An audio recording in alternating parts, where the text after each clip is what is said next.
ایک ہی طرح سے بیٹھ کے سننا چاہیے۔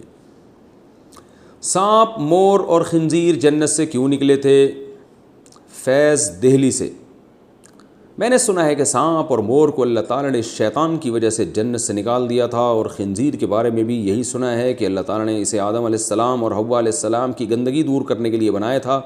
کیا یہ واقعہ درست ہے؟ جناب فیض صاحب، میرے پاس اس قسم کی ابھی تک کوئی رپورٹ نہیں ہے کہ مور جنت سے نکلا تھا اور شیطان، وہ تو ویسے ہی اللہ نے اپنے دربار سے ہی نکال دیا تھا اس کو۔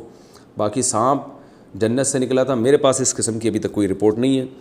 آپ کے پاس کوئی رپورٹ ہو، کوئی حوالہ ہو تو آپ بتا سکتے ہیں، ہمارے پاس ایسی کوئی دلیل نہیں ہے۔ سانپ بھی اسی زمین کی مخلوق ہے، یہیں پیدا ہوا اور جو کچھ کر رہا ہے یہیں پہ کر رہا ہے۔ جنت میں نفسانی خواہشات ہوں گی؟ وقاص احمد ڈیرہ غازی خان سے۔ کیا جنت میں انسان کی نفسانی خواہشات وغیرہ ہوں گی؟ کیا وہاں اولاد وغیرہ کا سلسلہ بھی ہوگا یا نہیں؟ جناب وقاص احمد، جنت کے بارے میں قرآن مجید نے صاف کہہ دیا وَفِيهَا مَا تَشْتَهِي أَنفُسُكُمْ، کہ جو دل چاہے گا، نفس کی جو خواہش ہوگی اللہ اس خواہش کو پورا کریں گے۔ تو نفسانی خواہشات ہی کی پورا کرنے کی جگہ جنت ہے، حوریں بھی ہوں گی، اور جو وَتَلَذُّ الْأَعْيُنُ، اللہ فرماتے ہیں آنکھوں کی لذت کا سامان ہم نے وہاں رکھا ہے، یعنی ایسی نعمتیں کہ زبان سے ذائقہ بعد میں، آنکھیں پہلے ٹھنڈی ہو جائیں گی اسے دیکھ کے۔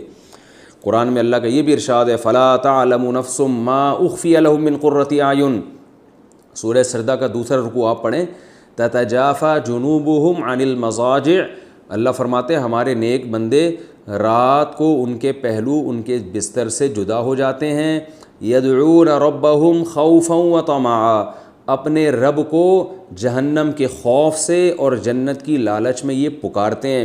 وَمِمَّا رَزَقْنَاهُمْ يُنْفِقُونَ، اور دن میں کیا کرتے ہیں؟ جو رزق ہم نے دیا اس میں سے صدقات و خیرات کرتے ہیں، اللہ کی راہ میں خرچ کرتے ہیں۔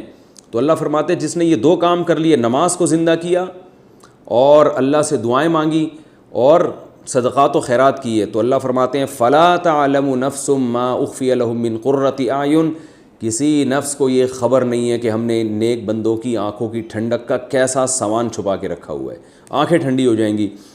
تو حدیث میں بھی یہی مضمون ہے، قرآن میں بھی یہی مضمون ہے کہ جو چاہیں گے انشاءاللہ وہاں آپ کی ہر خواہش پوری ہوگی، اللہ ہم سب کو وہاں لے جائے۔ اولاد کا سلسلہ ہوگا، جی ہاں، حدیث میں آتا ہے جس کے جنتی کو جنت میں کسی جوڑے کو اگر اولاد چاہیے ہوگی تو ایک ہی دن میں اللہ ان کو اولاد بھی دے دیں گے۔ لیکن فیملی پلاننگ والے بڑے پریشان ہوں گے، یار یہ سیٹ اپ یہاں بھی شروع ہو گیا، اتنی مشکل سے دنیا میں ختم کیا تھا ہم نے۔ Debit card